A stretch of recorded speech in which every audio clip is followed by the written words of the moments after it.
అప్పుడు ఇప్పుడు బీసీల కొరిగిందేం లేదు. నైజాం విముక్తి నుంచి రాష్ట్ర ఏర్పాటు దాకా ఇదే పరిస్థితి. భూములు, వ్యాపారాలు, రాజకీయం అన్ని అగ్రవర్ణ కబంధ హస్తాల్లోనే. గ్రామాల్లో పటేల్ పటివారీ వ్యవస్థ మాత్రమే పోయింది. ఏం జరిగింది? కానీ రెడ్లు వెలువల ఆధిపత్యం పదిలంగానే ఉంది. అగ్రవర్ణాల చేతుల్లోనే రాజకీయం, పరిపాలన కూడా. ఇక ప్రధాన పార్టీలో ఆ వర్గాలది పెత్తనం. 78 ఏళ్లుగా ఇదే పరిస్థితి.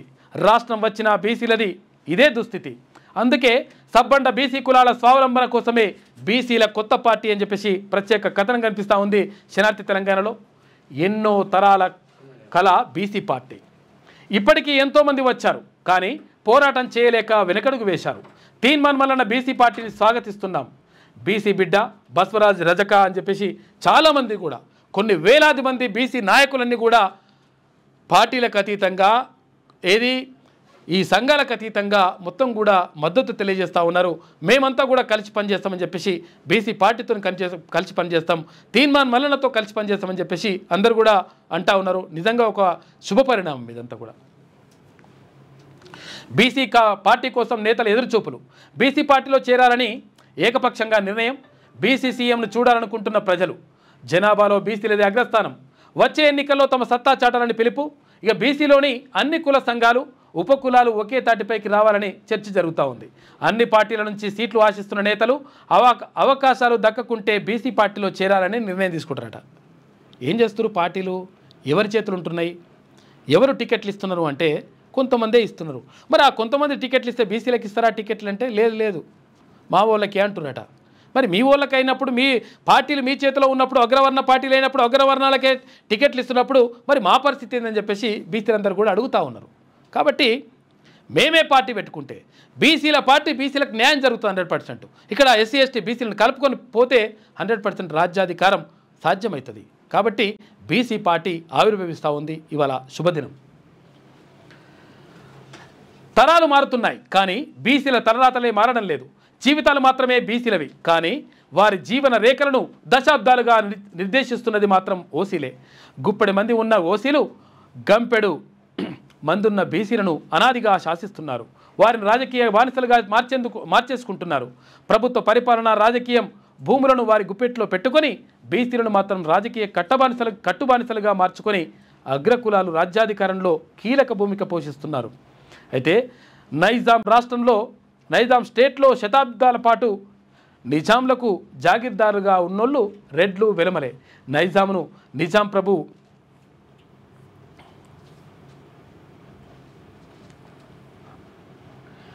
226 సంవత్సరాల పాటు పాలించారు. వీరికి శతాబ్దాల పాటు సామంత రాజులు, దొరలుగా పనిచేసింది రెడ్లు, రావులు మాత్రమే.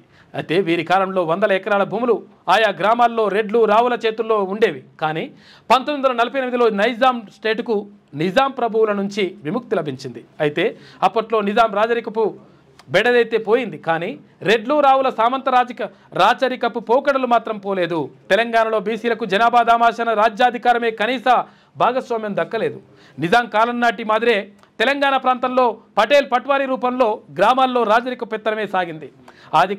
అత్యధిక శాతం జనాభా ఉన్నటువంటి బీసీలు మాత్రం అదే అనాది పద్ధతుల్లో అగ్రకుల నేతలకు ఓట్లేసే యంత్రాలుగా మారిపోయారు.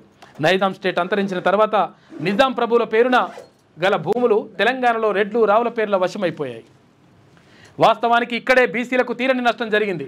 భూములన్నీ రెడ్లు, రావుల వశం కాగా రాష్ట్ర జనాభాలో మెజార్టీ వర్గాలైన ముదిరాజులు, మున్నేరు కాపులు, పద్మశాలీలు, గొల్లకుర్మ, గౌడ్సు, ఇతర బీసీ కులాలకు ఎకరం భూమి కూడా దక్కకపోవడం గమనార్హం.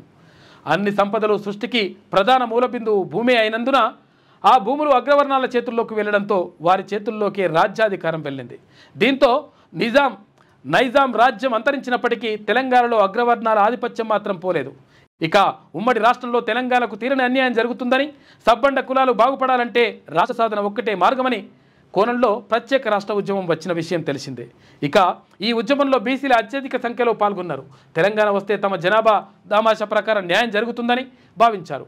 ప్రత్యేక రాష్ట్రోద్యమంలో కీలక భాగస్వామిగా మారారు. కానీ రాష్ట్ర ఏర్పాటు తర్వాత కూడా బీసీలకు పెద్దగా ఒరిగిందేం లేదు.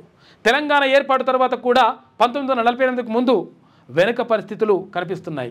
రాజకీయం, పరిపాలన, ఇతరత్ర అన్ని రంగాల్లో బీసీలదే ఓసీలది అగ్రభాగమైంది.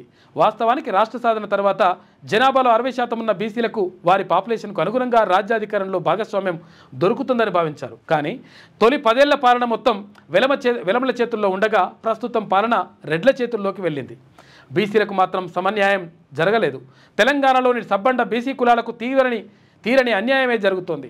జనాభాలో కేవలం 15% ఉన్న అగ్రకులాలు ఇప్పటికీ అన్నింటా తమ ఆధిపత్యాన్ని ప్రదర్శిస్తున్నాయి. పత్రిక, సినీ, ఫార్మా, ఐటీ, నిర్మాణ, హాస్పిటల్స్, రాజకీయ రంగాల్లో అగ్రవర్ణాలే అజమాయిషీ చెలాయిస్తున్నాయి.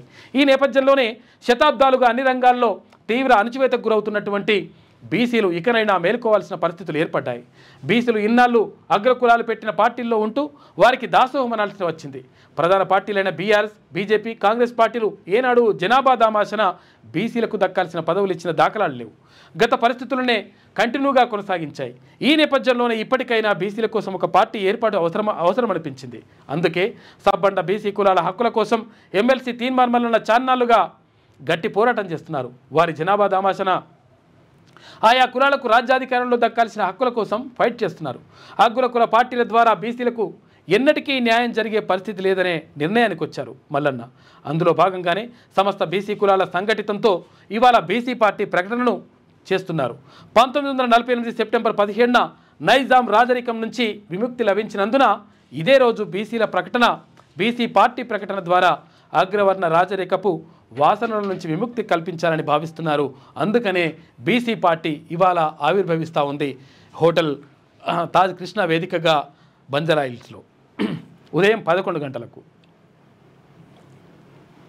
కాబట్టి బీసీల చైతన్యం పూర్తిగా అయినరు. కాబట్టే ప్రభుత్వం తీసుకున్నటువంటి నిర్ణయాల్లో కూడా కొంతవరకు మార్పు కనిపిస్తూ ఉంది. మీ వ్యాపారం అభివృద్ధి కావాలని కోరుకుంటున్నారా? అయితే వెంటనే క్యూనస్ని సంప్రదించండి. Schools, colleges, banks, shops, office promotions, land promotions, political promotions, restaurant promotions, hospital promotions, పుట్టినరోజు వేడుకలు, శుభకార్యాలు, వ్యాపారాలు ఏవైనా, సందర్భం ఏదైనా ఇప్పుడే క్యూనస్ ద్వారా తెలియజేయండి. మీ వ్యాపారాన్ని అభివృద్ధి చేసుకోండి.